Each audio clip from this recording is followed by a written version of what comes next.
Sejam bem-vindos a mais um café aqui no Dois Nerds. Quero falar com vocês um pouquinho sobre Atos 20, Atos 21. Eu estou sem meu café aqui, mas fique bem à vontade para ouvir esse devocional, ouvir essa reflexão, tomando seu cafezinho, lendo a palavra de Deus, conversando com o nosso Pai.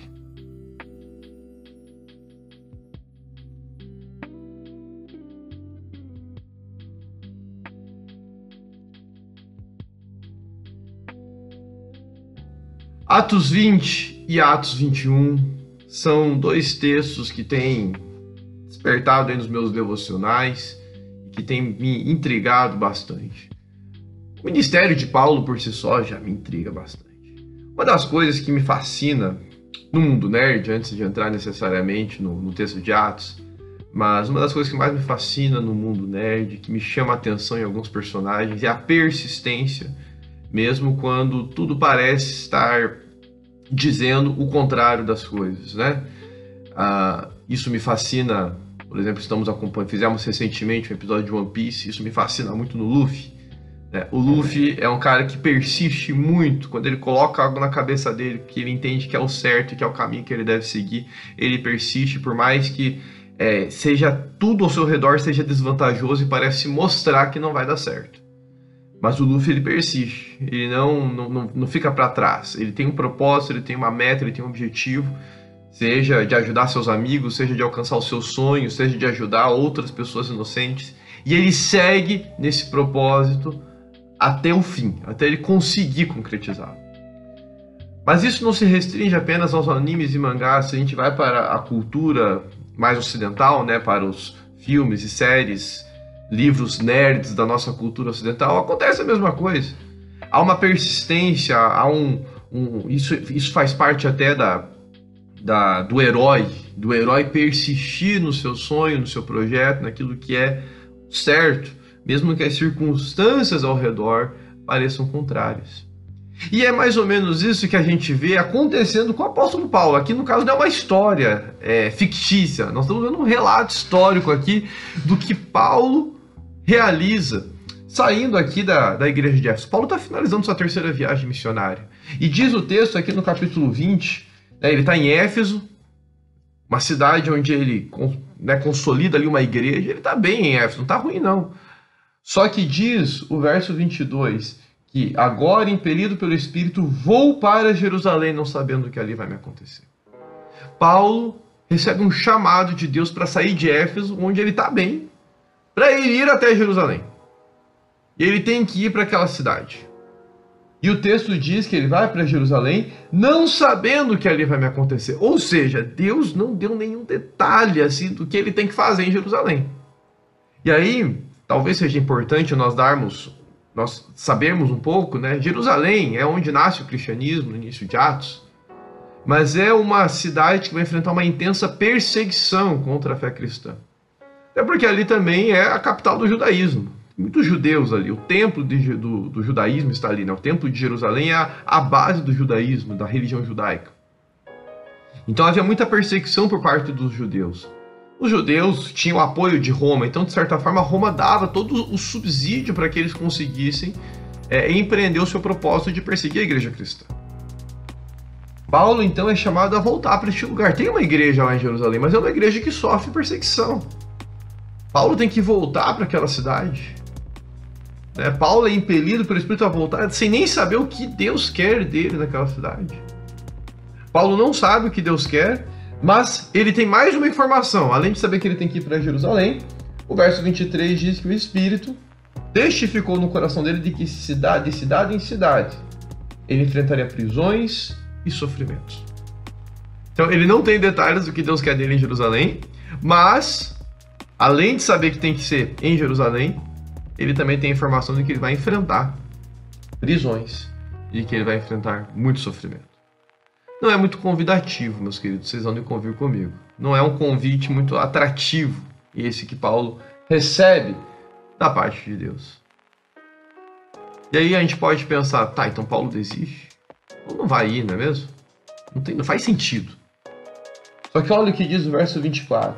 Em nada considero a vida preciosa para mim mesmo, desde que eu complete a minha carreira e o ministério que recebi do Senhor Jesus, para testemunhar o Evangelho da graça de Deus.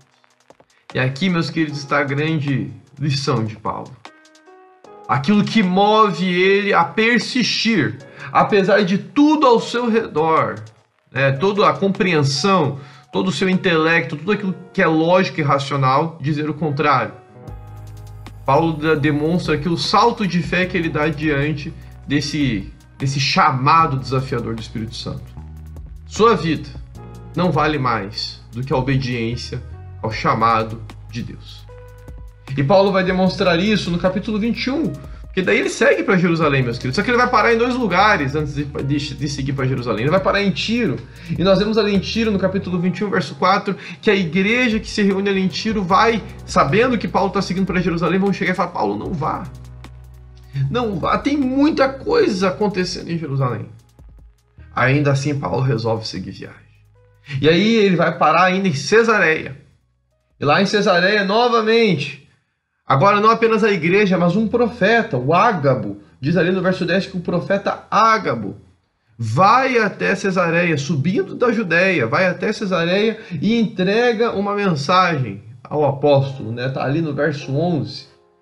É isso que os judeus em Jerusalém farão ao dono deste cinto para entregá-lo nas mãos dos gentios. E aí ele prende com um cinto de Paulo, ele prende as mãos e os pés, mostrando que o que aguardava Paulo em Jerusalém eram prisões. De certa forma, o Espírito Santo está testificando para Paulo: Paulo, você vai seguir para Jerusalém e o que vai te aguardar lá é prisões e sofrimentos. E aí podemos pensar: Paulo desiste. Agora, não é apenas algo racional, mas os próprios irmãos estão mostrando que é inviável.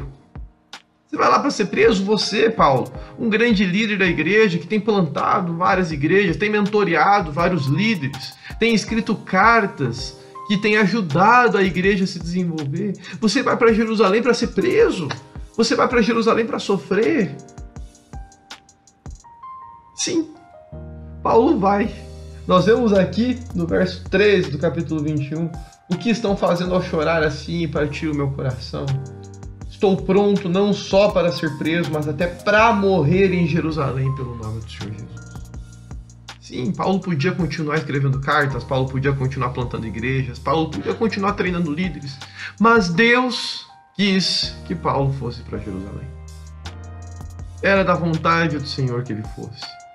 Nós vamos ver, se seguirmos o livro de Atos, a gente vai ver que ele realiza, tem uma razão para isso. Paulo vai continuar proclamando o evangelho em outras instâncias, apesar de realmente ele ser preso. Ele vai ser preso em Jerusalém, mas isso lhe proporciona entrar em outros espaços para anunciar o evangelho. Isso lhe proporciona escrever outras cartas, como as cartas de Timóteo, de Tito, cartas que ele escreve estando na prisão, nessa última prisão que ele vai enfrentar. Meus queridos, a persistência é uma virtude que faz parte do Evangelho de Jesus Cristo. E persistir é justamente quando a gente escolhe seguir aquilo que Deus tem designado no nosso coração, por mais que as circunstâncias, por mais que a razão, por mais que a lógica nos digam o contrário. Olhando a lógica, olhando a questão da saúde, do bem-estar, Paulo não deveria ir para Jerusalém. Mas Paulo dedicou a sua vida ao Senhor. Paulo entregou tudo aquilo que ele é, Paulo entregou tudo aquilo que ele tem ao Senhor Jesus, porque quando Paulo entende que o Evangelho de Jesus o alcançou de forma gratuita, ele não é digno da salvação. Paulo é digno de todas as condenações, assim como todos os seres humanos, de todas as condenações ocasionadas por conta do pecado que nós cometemos. Paulo é falho, e Paulo continua falhando mesmo sendo salvo, porque é isso que o pecado causa em nós. Paulo entende que não há nada que ele faça que pague o preço da salvação. E tendo isso em mente, ele confia plenamente que o mesmo Jesus que o salvou é o mesmo Jesus que tem designado ele para os caminhos que ele entende serem bons, perfeitos e agradáveis. Se for necessário morrer, é o fim dessa vida física, mas o início de uma vida com o Senhor que vai durar toda a eternidade. Se for necessário sofrer, é apenas uma rusga de sofrimento que não se compara àquilo que Jesus sofreu para nos salvar. Se for necessário ser preso, eu vou ser privado de liberdade, mas vou poder continuar pregando o evangelho para as pessoas que estarão lá encarceradas. Paulo não teme a morte, Paulo não teme a dor, e por isso que Paulo persiste em seguir naquilo que ele entende que é o certo, que é o Evangelho de Jesus. Que possamos nos inspirar em Paulo, que possamos nos inspirar nos personagens da cultura pop, que assim como fez o apóstolo Paulo, demonstram para nós que nós devemos persistir naquilo que Deus tem designado como propósito para a nossa vida. Não devemos temer, devemos confiar, devemos ter convicção daquilo que Deus tem colocado no nosso coração, daquilo que Deus tem revelado na sua palavra, que vem de encontro ao nosso coração, e não devemos temer. Porque se cremos, de fato, no Senhor Jesus, no seu Evangelho, devemos dedicar tudo o que temos e somos a Ele, e não temer o mal que, eventualmente, de forma temporária, possa vir sobre as nossas vidas. Deus possa nos abençoar na persistência do seu Evangelho.